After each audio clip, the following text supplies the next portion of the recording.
Moi, j'ai réussi à le contourner. Enfin, j'ai réussi. Voilà. Donc, ne faites pas comme moi. Regardez les incontournables, Rap Elite. Moi, je suis faufilé. Je vous souhaite le succès de Skyrock, mais sans Laurent Boudin. C'est un sale con. Mon savoir est une arme, je mets jamais la sécu. Arrivé au summum, j'essaye de devenir un meilleur homme. Si j'arrive pas, Mali, je suis un bonhomme. Je voulais le dire déjà à ceux qui vont m'insulter, en disant quel pauvre con. Je ne suis pas responsable de ma gueule. Adressez-vous à mes parents. Ok, on commence. Tu pourrais te présenter pour ceux qui ne te connaissent pas, Laurent? Je m'appelle Laurent Boudin et je m'occupe des programmes de Skyrock. Voilà. Et j'étais l'initiateur du projet de Sky vers les cultures urbaines, rap et R&B en 1996. Et t'as écouté du rap quand? T'as commencé à écouter du rap quand? J'ai écouté du rap. Il y a un débat. Sugar Hill Gang, pour moi, c'est 78. Donc j'ai écouté du rap en 78. Alors, c'est un véritable débat. Quel est le premier morceau mais pour moi, Sugar Hill Gang est le premier grand succès populaire. Ce qui m'intéresse, c'est quand ça touche le peuple. Voilà. Le peuple en masse, quoi, c'est ça? Exactement. D'accord. Et récemment, Skyrock a coproduit le spectacle Urban Peace 3. Ouais. Skyrock a encore gagné en notoriété par rapport à cet événement-là? Je sais pas si Skyrock a gagné en notoriété, mais c'est toujours une aventure, c'est génial à organiser et à faire, avec les équipes du Stade et Def Jam. On était 3 coproducteurs, comme le Urban Peace 2, et j'adore faire ça. C'est vraiment un gros plaisir.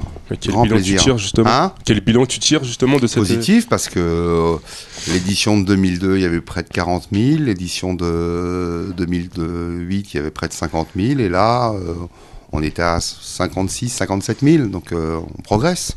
Et un événement de la sorte, il coûte combien à peu près à organiser? Un peu plus d'1,5 million. 1,5 million? Ouais. C'est ça. Et t'as pu rentabiliser cet événement-là ou pas? Ouais, on n'a pas gagné d'argent. Donc en fait, quand tu fais ça, c'est essentiellement... Je fais ça pour le plaisir, pour être insulté ensuite. Pour le mouvement. Hein? Parce qu'on dit parfois que Skyrock ne fait rien pour le mouvement, donc ça c'est un peu un... Skyrock fait rien pour le mouvement, Skyrock le crée, mais sinon Skyrock fait rien. Effectivement, d'accord. Non mais, je veux dire que Skyrock popularise le mouvement.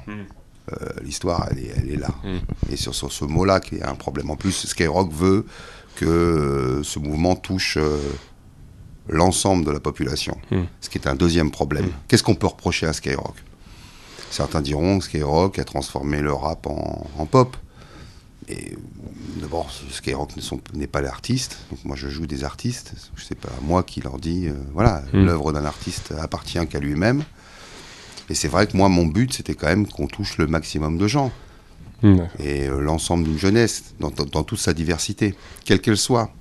Voilà, c'était le point de Skyrock. Et ensuite, Skyrock, depuis 1996, a quand même popularisé l'émergence d'une scène rap française. C'est-à-dire que il y a plein d'histoires qui circulent, mais la plupart du temps, d'ailleurs, elles sont fausses. Je vois plein de commentaires sur des nouvelles générations qui arrivent et me disent « Vous n'avez jamais joué ça, ça et ça ». Justement, on y reviendra plus tard. C'est faux. Voilà, donc, je pense qu'on a fait un bon boulot. On a essayé de le faire le mieux possible et on va continuer à le faire le mieux possible. D'accord. Voilà. Et par rapport à cet événement-là, Rof n'est pas monté sur scène. Tu peux nous expliquer pourquoi? Il avait communiqué sur ses réseaux sociaux qu'il y avait c'est Rof, je laisse Rof la communication. Qu'il n'avait pas eu le temps, qu'il avait pas eu le temps. Rof, il n'était pas prévu au départ comme Stromae et donc le temps qu'on lui avait donné, qui était en effet 12 minutes, n'était pas le temps qu'on lui aurait donné s'il avait été tête d'affiche au départ. Donc bien sûr. Voilà. Après, ce temps-là a encore été réduit, il me semble, c'est ça? Et c'est pour ça qu'il n'est pas monté sur scène. Ouais. Mais pourquoi ce temps a été réduit? C'est toi qui l'as décidé? Non, mais comme si tu veux, on a un peu débordé. Voilà, on va monter sur scène. En fait, faute de timing, vous avez réduit le temps de ceux qui passaient à... C'est ce que dit Rof. À la fin et je soutiens ce que dit Rof. Ok, d'accord. Car je soutiens Rof. Ok, d'accord. Voilà. Et selon les derniers chiffres Médiamétrie, sur le mois de novembre 2013 à décembre 2013, comparé à novembre 2012 à décembre 2012, l'audience cumulée de Skyrock, elle a perdu 0,3 points. Et en termes de part de marché, vous êtes passé de 3,9 à 3,5. Comment tu expliques cette baisse-là ? Ça veut dire que les gens nous ont moins écoutés. Bien Voilà. sûr. Comment je l'explique ? Mais encore, enfin... A priori, c'est une baisse. Hein. Mais Donc, par rapport à il y a un an. Non, la réalité, c'est qu'on a déjà démarré septembre-octobre qui était très mauvais. Mhm. En tout cas, qui n'était pas très bon.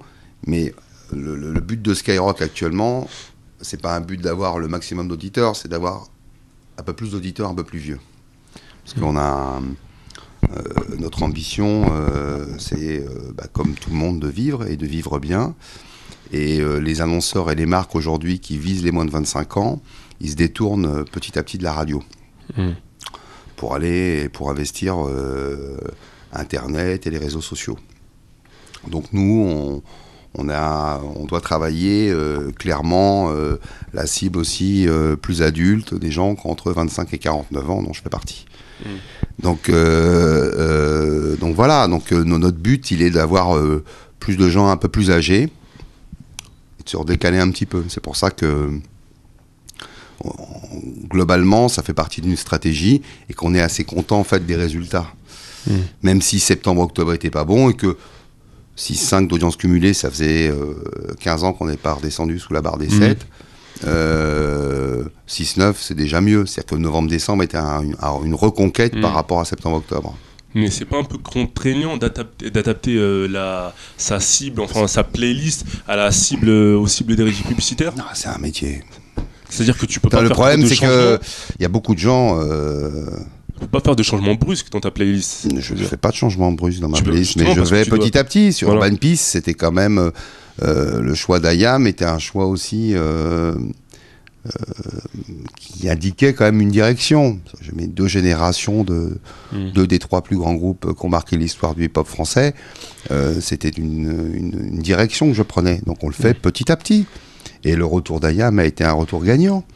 C'est quand même fait partie des 10 meilleures ventes de rap cette année en France. Et la tournée cartonne actuellement. Donc c'est bien qu'il a accepté, c'est bien qu'on l'aurait proposé, c'était une belle histoire.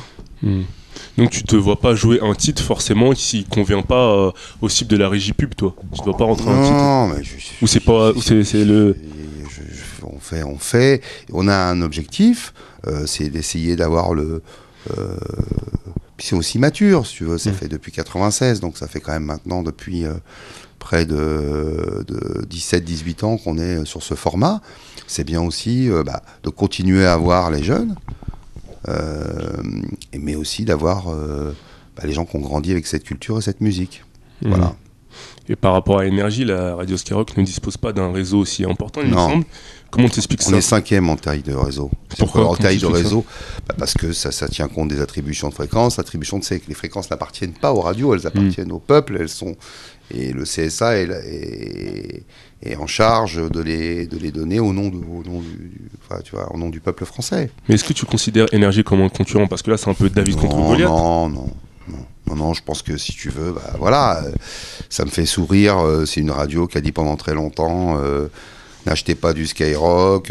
Skyrock, c'est la radio de la banlieue. Skyrock, c'est la radio de ceci, cela. C'est ce que disaient les régies publicitaires des autres radios était dur à l'encontre de Skyrock.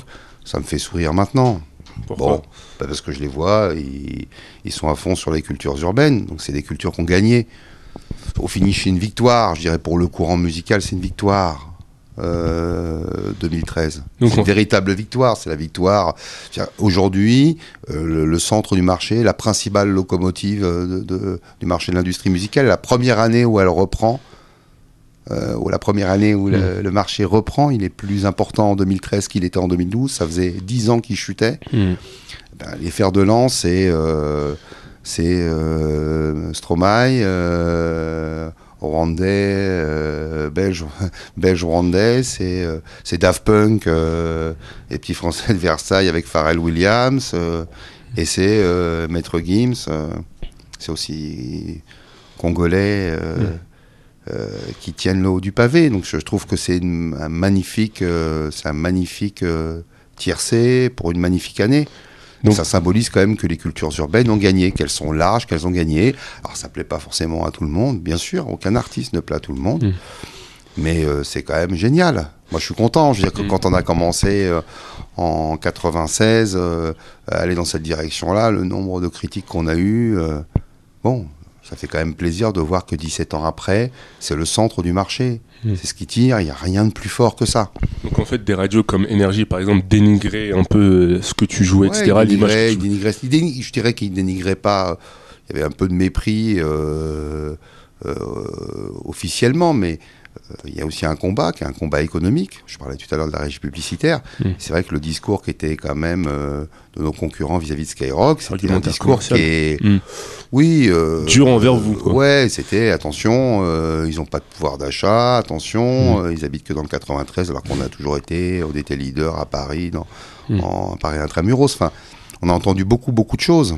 Donc en gros... on a eu beaucoup de préjugés contre nous, mais c'est normal, bon, c'est une compétition. Mais moi, je suis content de ce qu'on a fait.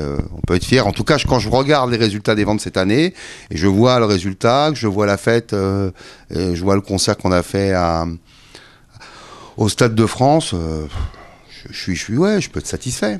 Et en comparant vos playlists, on a remarqué qu'il y a beaucoup de titres communs. Mais toi, par rapport à ce que tu viens de nous dire, t'as l'impression que c'est plutôt Énergie qui se rentre dans le terrain de Skyrock plutôt que Skyrock qui rentre dans le terrain d'Énergie. Énergie, il y a 3 ou 4 ans, on nous a indiqué qu'il ne jouerait plus jamais Section d'Assaut.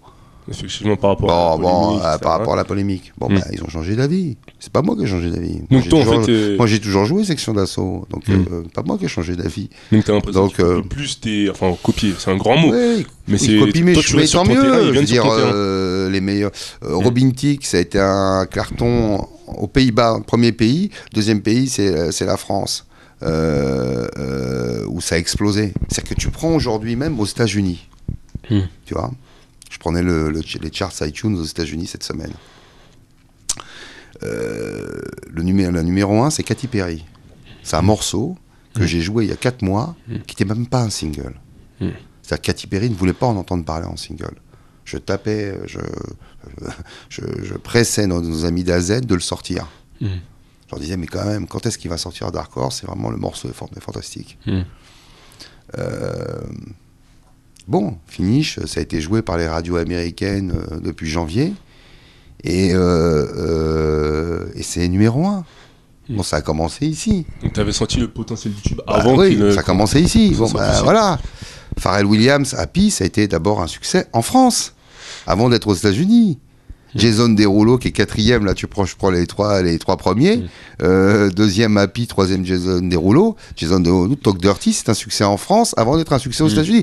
C'est quand même rigolo de devancer le marché américain. Enfin, moi quand j'étais gamin, maintenant, on disait toujours la France a 6 mois de retard. Là, tu te retrouves avec les États-Unis qui ont 1 mois de retard par rapport à la France. C'est génial. Donc, ça serait la France qui impulserait le truc. De toute façon, la radio des cultures urbaines la plus puissante au monde, c'est Skyrock. C'est pour ça d'ailleurs que tous les artistes américains sont venus à Sky. Les radios américaines sont des radios locales. Si tu veux, donc tu en as une par ville, mais il n'y a pas de réseaux nationaux aux États-Unis. Et donc, il n'y a aucune radio aussi puissante que Skyrock. Skyrock est... On l'a jamais vraiment beaucoup utilisé, mais la Skyrock est la radio rap la plus puissante au monde. Et quand justement on parle de génération, où on vous fixe... C'est bien génération, quand à un moment donné ils cherchent leur propre voix. Quand ils réécrivent, quand ils cherchent leur propre voix, qu'ils jouent des artistes différents de Skyrock. Maintenant, si c'est les mêmes artistes que Skyrock en disant qu'ils sont différents, ça n'a pas de sens. Mais bon, moi je trouve que c'est très bien. Tu considères Génération comme un concurrent, toi ? Oui, c'est un concurrent, il faut respecter tout le monde. Je veux dire, on est tous sur la bande FM, on se balade, toutes les radios sont concurrentes. Dans le sens, si je te pose la question, c'est parce qu'il y a souvent eu des petites animosités entre Skyrock et Génération par rapport au fait que... Non, il y a peut-être eu des animosités de Génération, pas de Skyrock. Génération, il y a quoi? Il y a 200 000 auditeurs. Et moi, j'en ai 4 millions. Enfin, j'en avais 4 millions, j'en ai plus que 3,7 millions. Peut-être que j'en aurai 4 millions le prochain coup. Donc tu les si je me dis, est-ce qu'il y a une adversité, est-ce qu'il y a une différence entre, je sais pas, TF1 et Télé Monte Carlo, ou TMC, je sais pas. Non mais ça appartient au même groupe. Donc, mais j'aime bien, je veux dire, je trouve que Génération est important, parce que le poids de Skyrock était tellement important, tellement trop... Bah oui, je veux dire, c'est pas bon que tu aies un marché qui tienne sur les décisions d'une personne, c'est jamais sain ça. Si j'ai envie d'écouter des classiques, on joue des classiques. Non, pourtant, mais est-ce que ma mission, ça veut dire que là tu me parles comme si j'étais un média du service public. Non mais la réalité elle est là. Ils ont été supprimés parce que parce qu'à un moment donné, ça tournait un peu en rond. C'est marrant ça. Là, j'ai fait une connerie de les enlever. Mais ce que je constate, c'est qu'elles n'ont pas existé ailleurs. Elles n'étaient pas aussi suivies que ça. Il y a eu plus de... Non mais c'est vrai, je veux dire, moi j'ai les chiffres. En plus, il n'y avait pas de pub. Je dis, oui, je veux dire, tu me demandes un salaire. Et moi, j'ai pas le droit, à un moment donné, il y a de l'argent. On fait comment? Selon toi, un buzz... Mais un buzz mauvais, c'est un buzz. Enfin, qui décide que c'est mauvais ou bon?